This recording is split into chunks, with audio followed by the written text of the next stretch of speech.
able to have a consistent form of communication, an understanding of kindness and giving is so important. And it really is the foundation for a lot of things, whether it be students on social skills, learning, and their ability to carry that into social media, right? Because we know Right. that's a reality. Oh, yeah. Yeah. Cyberbullying's horrible. It deals a lot with students' overall social emotional learning, their ability to maintain a mindful state, an ability for them to, find happiness and contentment in social communication. Hello, everyone, and welcome to the Brighter Together podcast. My name is Janet Courtney, and my guest today is Alisa Olin. Allie is the Director of Student Services, and she also is an occupational therapist, and she also has her MS in law, so she is quite educated.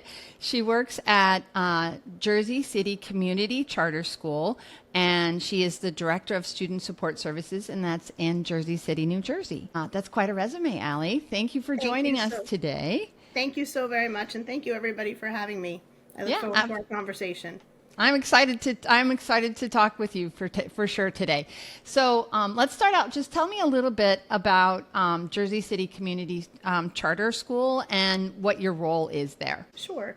So for those of you that don't know, charter schools in New Jersey are considered public education. So we follow all of the same guidelines that a public school would complete. At the same time, we are a school of 594 students, grades K through 8. And we have a wide variety of cultural and demographic components to our school. General education, we have special ed, of course. Those students are fully integrated into our program. We have pull-out support programming for those students that require it. But other than that, we're a typical public school in the heart of Jersey City. Very nice. Very nice. And how long have you been doing that? I've been there 9 years now. Nice. Very, very good. Very good. When we talked before the show, you told me a little bit about what you guys have started since the pandemic. Can you go into that and give us the name? I don't want to steal your thunder. Sure. Appreciate that. So as we all went through the pandemic and we realized as we were ready to return back to school that there were a number of parameters that as educators we were all quite familiar with were now going to completely change. Everything sort of went upside down. And for me as an occupational therapist, my key thinking at all times with my students is constantly looking at their development and how is it that their prior development is going to impact what their future is going to look like. So I worried considerably about our students, our kindergarten and our first grade students specifically, having been out for 18 months and having never experienced an actual school setting. So I kind of put my OT brain to work, I guess, and contacted the occupational therapist that works directly with me at the school to provide those services. And we sat down, we put together what we now call Ready, Set, Grow. That's the thunder. And Ready, Set, Grow has really taken on multiple tiers at this point. So back in 2022, when we first started, we were looking primarily at our K-1-2 students, and we wanted to target those students as they came back in basic skills that they were going to need, and that was being able to sit in a chair from a sensory processing perspective, as well as those students being able to write or produce something in the form of written output to show their knowledge. Karen and I worked together, put together, as a matter of fact, we just 2 weeks ago presented at the National Occupational Therapy Conference in Philadelphia. We presented our data and had the opportunity to really look at how were those specific components going to impact a student in the classroom. We put together a program that allowed us to model the MTSS nationally, or in New Jersey we call it NJTSS. At Jersey City Community Charter School, we've added, since we love acronyms, NJ Success is how we refer to it. Oh, nice. Okay. So we had taken that model of 6 weeks of direct explicit instruction. We went ahead and came up with OT-based skill sets, therapeutic intervention. We didn't call it OT. We just called it intervention. Right. And we provided it across the board to all of our students, K-1, 2. And we saw an incredible outcome. We were able to, for the most part, remediate a good amount of the deficiencies that we found within 3 buckets of either fine motor, sensory motor, or a combination of both, with 6 weeks of 30 minutes of intervention from a skilled therapist, with these students in small groups under Tier 2. And we were able to minimize our referral rate to special education considerably. So then, of course, I'm always willing to up my game. So I then had to really start to think about, well, now we've addressed the basics of sitting in a classroom. Now we have to address the academic piece.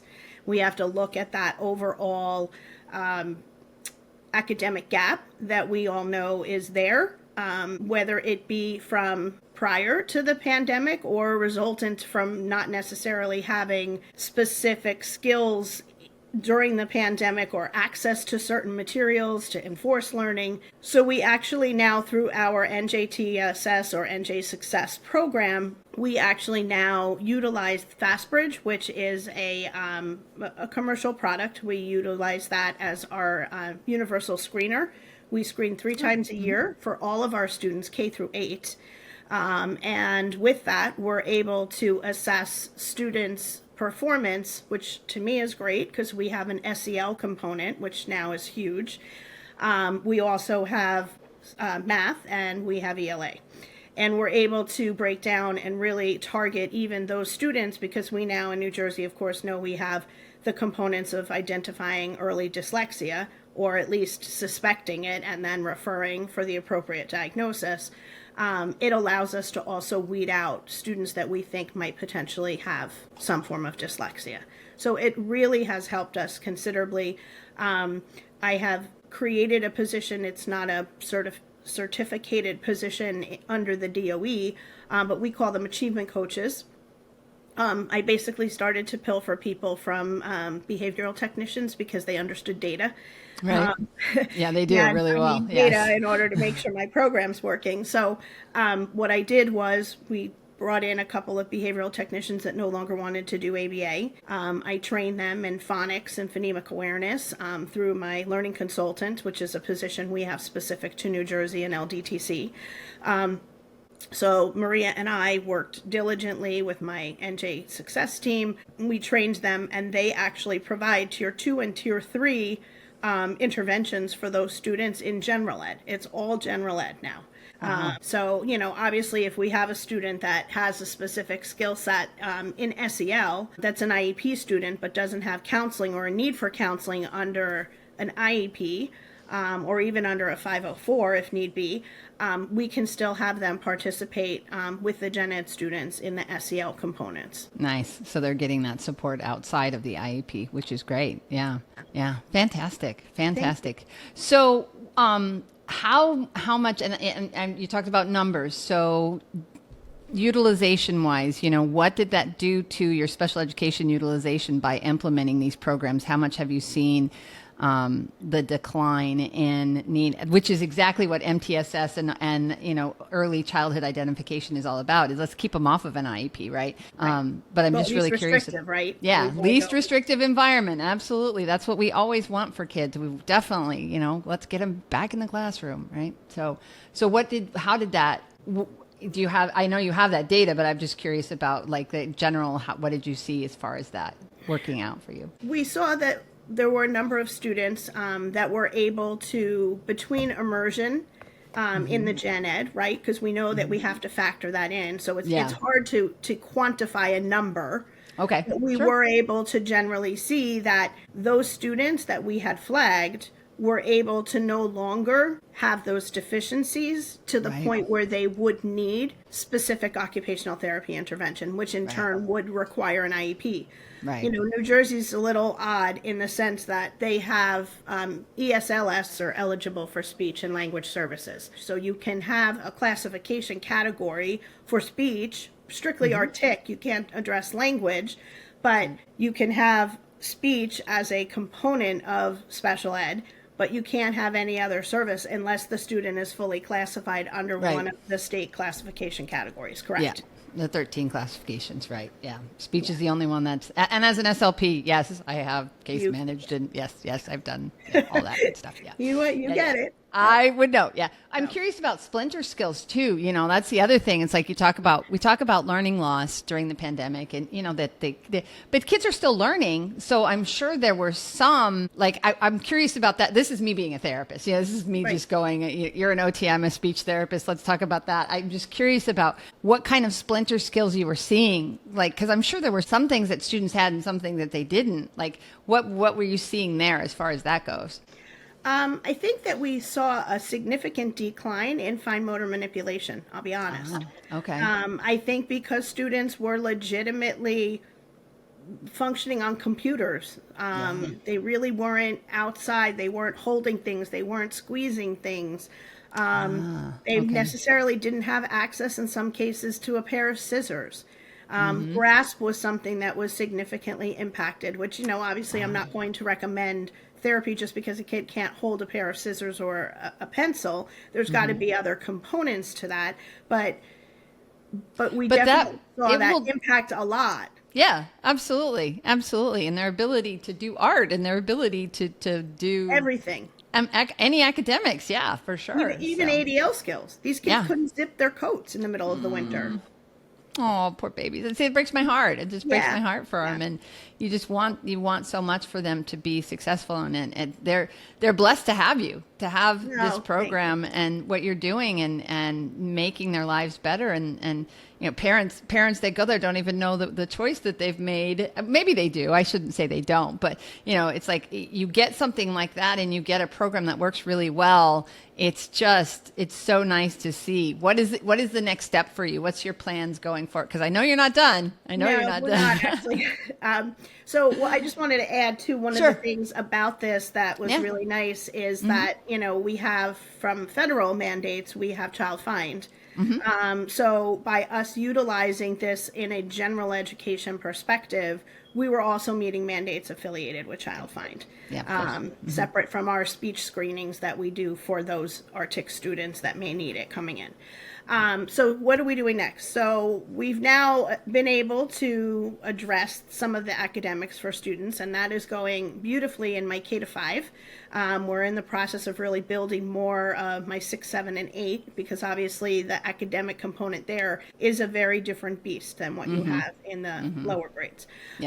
But our next step is our third tier, as I call it, and we are going to now be developing a program that's going to be mostly project-based learning, but it's going to target our gifted and talented students. So we now have one. We got to go to the other end of the spectrum. Right. Correct. Right. Yeah. That's fantastic. And then, and what are your thoughts about that program as far as like what will that entail, do you think? Well, I'm still going to use my achievement coaches because they now have that exposure. But within that, I need to also bring in somebody who has a greater understanding of core academics, right, that we can associate to core curriculum. So I'm going to be looking to hire for that. And at the same time, I want to be able to start working with those students because we want to make sure that we're targeting all of our population across the board. Very good. Very, very good. So when you're not doing that, what else do you do? Well, I love to cook. I love to garden. I'm a musician. Nice. Other than that, I mean, I'm a mom of 2. My oldest lives down in South Carolina. He's a chef down there. And my youngest currently lives here at home. He is a graduate of Michigan State University. So we're big MSU fans. Follow a lot of sports and things of that nature. So it's nice. It's nice, important to balance everything. Yes. Oh, for sure. Absolutely. Absolutely. So I'm going to change our topic just a little bit because we still have a little bit of time and I love picking people's brains. So how we talked a little bit about kids and how we'll go back a little bit. You talked about them not grasping and not, because they're on their tablets and they're on their phones and what kind of advice would you give to parents or to schools where technology is there. It's there. It's not going away. But it's harming our children. I think that there is harm. I mean, I think there's good, but I think there's harm. So I'm curious about what your thoughts are about where technology is going in the educational setting and ways to manage that, especially for the littles. Well, I think for us, one of the biggest things that we have, I guess, initially started was, everybody went into technology, and then we wanted to keep that going. So we did away with paper-based learning for the majority of that. There really aren't a lot of workbooks and, passing out papers, things of that nature. I think we need to, as a school, sort of go back and balance that, because there are places and components in life where you still need to fill out a paper application. You still need to be able to do things that are going to require you to put your name, address, know how. I can't tell you how many kids don't know how to mail a letter. Wow. They really have no concept of that. Right. They don't know the cost of a stamp. Things of that. So I think, we really need to not lose sight of some of those basic things that I guess at one point were more home-based instruction, because parents took the initiative to do that. Yeah. Now we function with a lot of families that necessarily are either single parent family, or maybe both parents work. And so their amount of time is considerably limited to do some of those things. So that bonus falls on us. Yeah. And it's important. It's life skills that are kind of,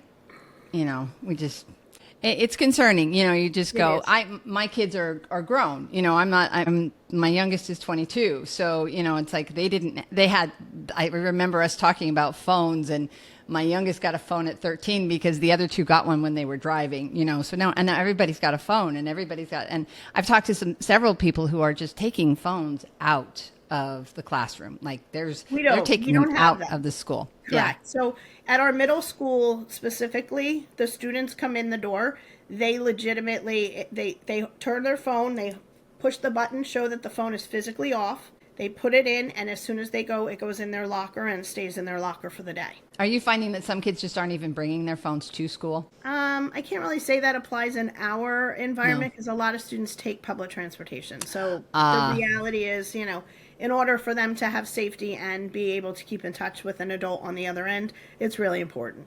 Yeah, it's a balancing act, isn't it? It really is, and it is environmental in where you are. It's definitely, if you're where I grew up in Nebraska, it would have been in the car, because everybody drove to the high school, right? Right, and the car was unlocked, and it didn't matter. And it didn't matter, yeah. It's like we didn't lock our doors. The back door was always unlocked. You locked the front door because you don't want someone coming in. Yeah. But the back door, you could always get in. It's a different world. It's a different, every single, and even today, the world we live in today versus 20, I'm 57, so it's been a while. I'm around there, so we're good. Yeah, a couple of years ago.